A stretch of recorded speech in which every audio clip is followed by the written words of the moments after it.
在西方天空的映衬下，雪士达山显得格外醒目。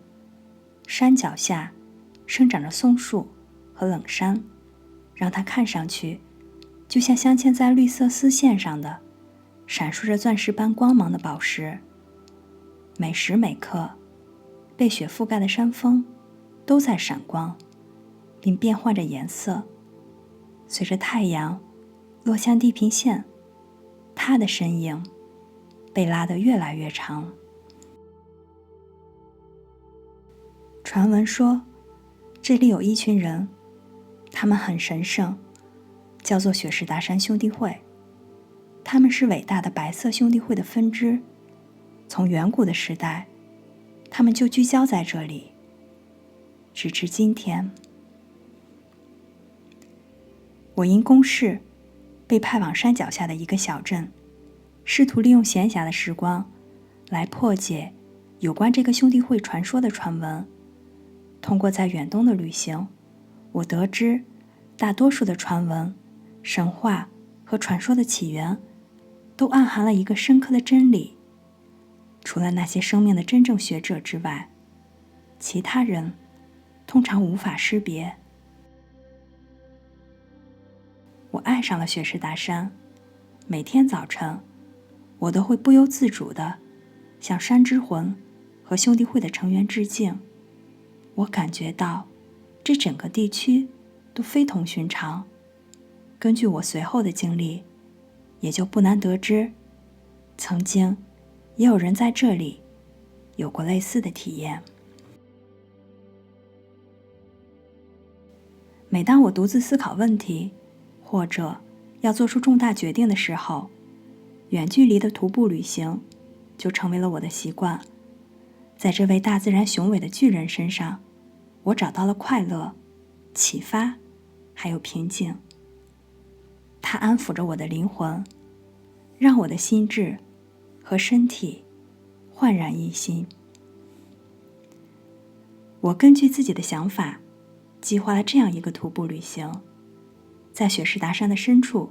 度过一段时间。当以下的经历来到我生命之中时，我的生命轨迹发生了完全的改变。我甚至都以为自己居住在了另一颗星球上。如果不是我要回到几个月以来一直从事的那些事物之中的话。那天早上，我在破晓时分出发，跟随着我内心向往的指引，用一种模糊的表达，就是我请求神明为我指路。到了中午，我已经爬上了高高的山坡，山体南侧的风景美丽得如梦似幻。随着时间的推移，气温变得越来越温暖，我时不时地停下来休息，充分地享受着麦克劳德河以及沿途的山谷和城镇周边美不胜收的乡村风光。中午吃饭的时间，我找到了一处可以喝到清澈凉爽山泉的地方。我手拿着水杯，当我弯腰去打水的时候，一道电流从我的头顶贯穿至双脚。我环顾四周，在我的身后站着一位年轻人，乍看上去，他似乎跟我一样在远足旅行。我再仔细一看，顿时就意识到他不是普通人。当这个想法在我脑海中掠过的时候，他微笑着对我说：“我的兄弟，如果你把杯子递给我，我会给你一杯比山泉更加清爽的饮品。”我遵循了他的话，瞬间，杯子当中装满了一种奶油状的液体。他把杯子递还给我，说：“喝了它。”我这么做了，同时感到非常的吃惊。虽然它非常美味，但是它给我的心智和身体带来的那种带电感的激活效应，让我惊讶地倒吸一口凉气。我没有看到它在杯子里放任何东西。我很好奇，发生了什么？你喝的东西，他解释说，是直接来自宇宙的供应，就像生命本身一样纯净且充满活力。事实上，它就是生命，无所不在的生命，因为它存在于我们周围的一切地方。当我们拥有足够的爱时，它受制于我们意识的控制和指引，心甘情愿地去服从，因为整个宇宙都服从爱的要求。当我在爱中发出要求的时候，我想要的一切就会显化出来。我举起杯子，我想要为你显化的东西就出现了。看，我只要伸出手，如果我想要使用金子，金子就在这里。一瞬间，他的手掌当中多了一个$10硬币大小的金盘。他继续说，我在你身上看到了对伟大法则的某种内在理解，但是你的意识对它的理解不足以从无所不在的宇宙供应之中直接显化出你想要的东西。你内心非常强烈的希望看到这类事情的发生，你很真诚，而且很坚定，所以这部分已经不能再对你继续隐瞒下去了。不过，对于沉降来说，这是伟大存在真理的最不重要的活动之一。如果你的心愿没有摆脱自私，没有摆脱对表面现象的迷恋，这样的体验就不会来到你的身边。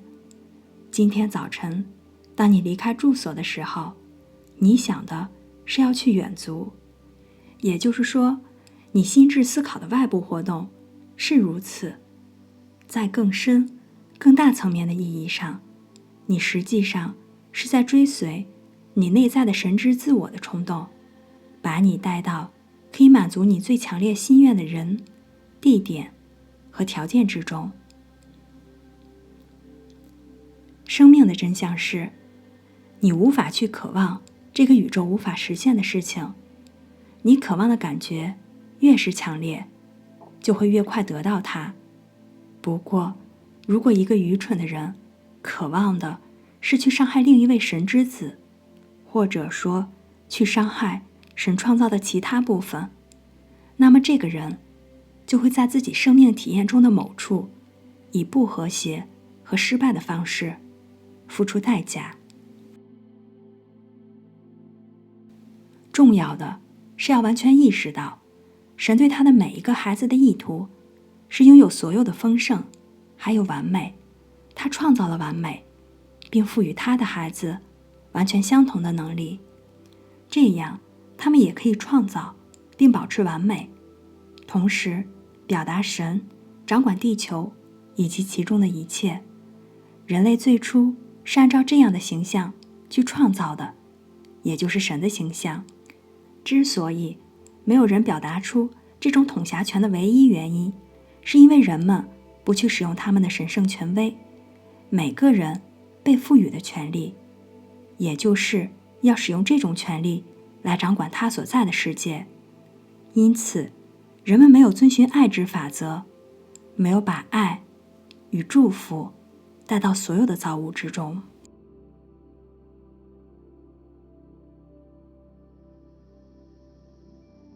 这是因为他们不能接纳和认可自己，他们是活生生的至高的神者，他们也没有把这种认可带入到永恒的接纳之中。人类目前看上去受制于时间、空间还有活动的限制，他们跟一个需要帮助的人处于同样的状况之中，另一个人向他提供了这样一笔钱，如果需要钱的人不走出来接受这部分提供给他的钱，他怎么可能得到帮助？这笔钱带来的帮助。现在的人类正是处于这种意识状态之中，还会继续保持这种状态，直至他们接受了他们心中的神是来到他们生命和世界中所有美好一切的所有者给予者，还有执行者。每个个体的人类自我必须完全和无条件地承认，人类或者外在的意识活动完全没有属于人类自我的东西。甚至能量，人们通过能量认识出他们内在伟大的神，也就是通过每个人伟大的神之自我照耀进入人格自我之中。对内在伟大的神之自我的爱与赞美，以及持续的把注意力放在真理、健康、自由、和平、供应或者其他任何你渴求的用于正当使用目的的事物，把这些持续地保持在自己有意识的想法和感觉之中，这样会让它们为你所用，并带入到你所在的世界。因为宇宙当中存在着伟大的磁性吸引力法则，这一定会实现。生命的永恒法则是，不论你的想法和感觉是什么，你都会把它们显化出来。你的思想在哪里，你就在哪里，因为你是你的意识。不论你在沉思什么，你就会成为那样。如果一个人允许他的心智驻留在这样的思想当中，仇恨、谴责、贪婪、嫉妒、批评、恐惧、疑虑、怀疑，并允许这些刺激在他的体内产生对应的感觉，他的思想、身体和所在的世界当中肯定会有不和谐、失败，还有灾难。只要他一直把注意力集中在这些想法上，不论是有关国家、个人、地点、状况或者事物之中，他都会吸收这些活动进入他的思想、他的身体和他的生活之中。事实上，他是在强迫、促使这些不和谐进入他的体验当中。所有这些不和谐的活动来到这个人的身边和他所在的世界，通过他的想法和感觉。感觉通常是一个人与外在的意识当中，在了解某个想法之前闪现，他或许会使用意识来进行控制。这种体验应该教会他，在他众多的创造之中拥有着多么巨大的能量，通过习惯吸引而来。生命的感觉活动是人类意识当中最没有防备的地方。思想通过这种积累的能量可以被推动进入原子物质之中，这样思想的确变成了实物。我来告诉你，保护感觉的需要怎么强调都不为过，因为控制情绪是生命当中最重要的部分，从而保持思想的平衡、身体的健康，以及每个人人格自我世界和事物中的成功还有成就。想法永远不会变成实物，直至它们穿上了感觉的外衣。圣灵，神圣的灵性是生命中的感受面向，神圣之爱的活动表达，或者说是神圣母性面向的表达。这就是为什么那些对抗圣灵的罪行被认为是带来巨大痛苦的，因为感觉当中任何不和谐都会破坏爱之法则。爱之法则是平衡、和谐与完美的法则。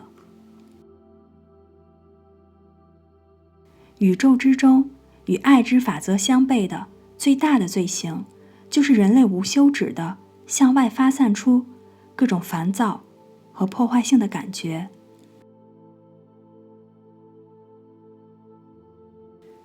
有朝一日，人类种族会意识并且承认地球之上和大气层中出现的那些邪恶的破坏性力量是由人类的想法和情感产生的，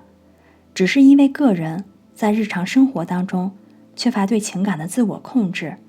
所以才进入了个人或者国家的事物之中。除非通过感觉的世界，否则那些破坏性的思想根本无法在行动事情之中表达自己，甚至进入物质层面。因为在显化的这个阶段，物质原子结合到思想形态上的活动才会发生。就像突然爆炸产生的噪音会震惊到听到噪音者的神经系统，它会给身体的细胞结构带来一种颤抖的感受。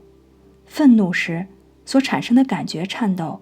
以完全相同的方式扰乱并干扰那个人的思想、身体和他所在的世界，不论是有意识的还是无意识的，不论是故意的还是无意的。在人类所体验的世界当中，不和谐的感觉会产生这些状况，我们称之为瓦解、衰老、记忆缺失以及每一种失败。这些感觉对身体结构的影响与对建筑物产生的影响是相同的。如果把砖石附着在一起的砂浆一直受到反复的冲击，每一天这种冲击感都在加重，那么这种持续的冲击会震动构成砂浆的颗粒，建筑物将会坍缩成一团混乱的物质，形态也将不复存在。这就是人类持续的对人体的原子结构所做的事情。把一个人内心不和谐的想法和感受表达出来，是沿着阻力最小的那条路径，也是那些尚未进化的不自律的个体的习惯性表达。他们拒绝去理解自己存在的法则，也拒绝把他的个人自我，也就是他表达的工具带入并服从那条法则。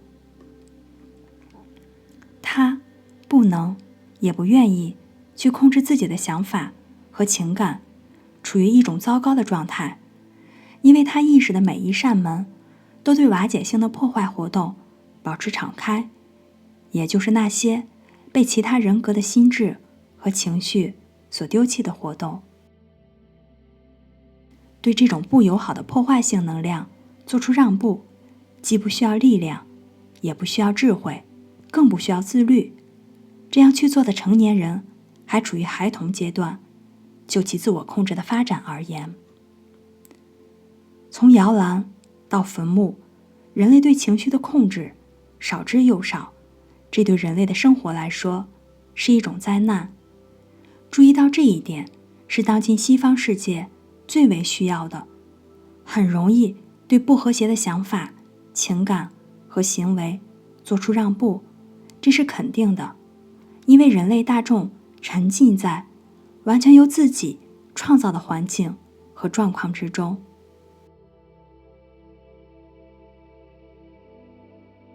个体通过对外在意识的控制，必须努力通过自己的自由意志来超越这种状态，永久性的超越这些障碍。没有人可以指望他的生活和世界摆脱掉痛苦、不和谐与毁灭，直到他学会了束缚自己的想法还有情感。通过这种方式，他拒绝让流经他心智和身体的生命能量流经受不和谐的污染。这些不和谐来自世界上每一件令人不安的小状况。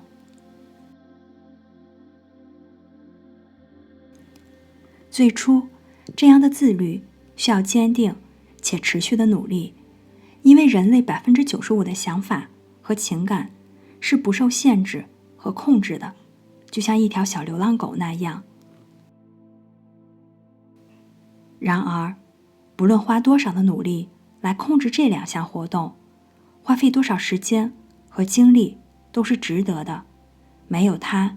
一个人对生命和世界的真正永久性的统领就不可能发生。教导你如何使用这些高等法则，是我的荣幸和荣耀。使用这些法则会给你带来真正的智慧，以及一切的完美。控制自己的第一步，就是停止所有的外部活动，心智和身体的。晚上睡觉之前和每天早晨开始一天的工作之前，用15到30分钟的时间进行以下的练习，这会给每个人带来奇迹，那些做出必要努力的人。第二步，确保不受干扰，在变得非常静止之后，观想并且感受自己的身体被耀眼的白光所笼罩。在最初的5分钟，观想这个画面的同时，识别并强烈地感受到外在的自我和你内在全能的神性，把你的注意力集中在心轮，并观想它成为一颗金色的太阳。下一步就是认可，我现在欣然并且完全地接受伟大的我是临在，纯粹的基督意识，感受圣光的强大光芒，并去加强它，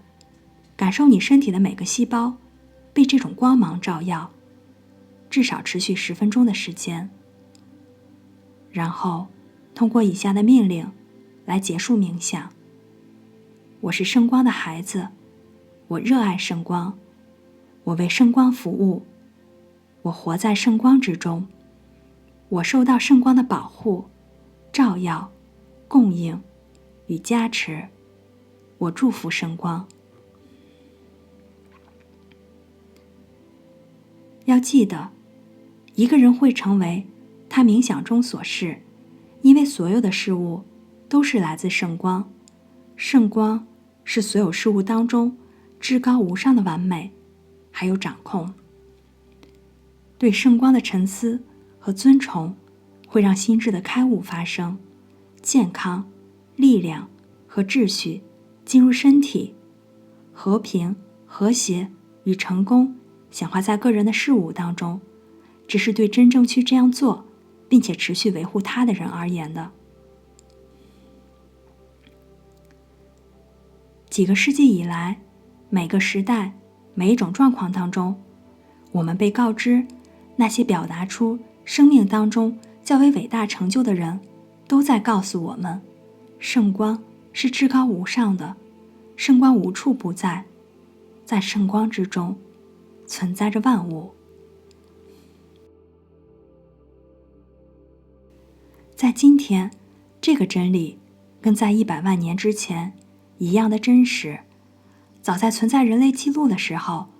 所有时代的智者和伟人都被描绘成他们被圣光的光环笼罩着，这光是从头部和身体本身发出的。这圣光是真实存在的，就像你家中的电灯一样真实。这一天不远了，那个时候会制造某种设备，向那些想要看到这道光的人类肉眼揭示，每个人都散发着圣光。这样的设备也会显示出那些污染或者扭曲，就是那些围绕着神之光的乌云，它由人格自我通过不和谐的想法和感觉产生，这也是唯一的给伟大的生命能量流带来污染的方式。如果你笃定地去进行这个练习，同时用你的心智和身体的每一个原子去感受它的存在，用深沉的强度去感受它，你会得到充足的证据，证明这种伟大的活动、力量和完美是存在的，而且永远活跃在圣光之中。当你获得了这种体验，即便是很短的时间，你就不需要更多的证据了，你就会成为自己的证明。圣光是神之领域，进入它，在安静之中成为它，回到父神的家中。在前10天要使用这个练习，最好是1天3次，早上、中午、晚上各1次。我们经常听到抱怨说，哎，我拿不出那个时间。对于持这种观点的人，我只想简单的说，普通人花在批评、谴责和责备人、事、物之上的时间，评判他们是不该有的样子。如果把这些时间花在对圣光的认知和使用上，就会让天堂显化在地球。对于那些勇于尝试并且下定决心坚持下去的人来说，没有什么是不可能实现的。圣光永远立于不败之地。圣光是神在整个造物过程当中创造并且维持秩序、完美与和平的方式。地球上的每个人都可以获得他想要去做这件事情的时间。当他的意愿达到足够强烈的时候，强度，也就是意愿本身的强度，会重新安排这个世界上的人、环境和事物，从而为那个人提供出时间。如果他真心的想要利用这样的时间向上攀爬成长，世界上没有人不受制于那个法则，想要去做任何创造性事情的强烈意愿。当它变得足够强烈的时候，就成为了创造和表达想要事物所需的神之力量。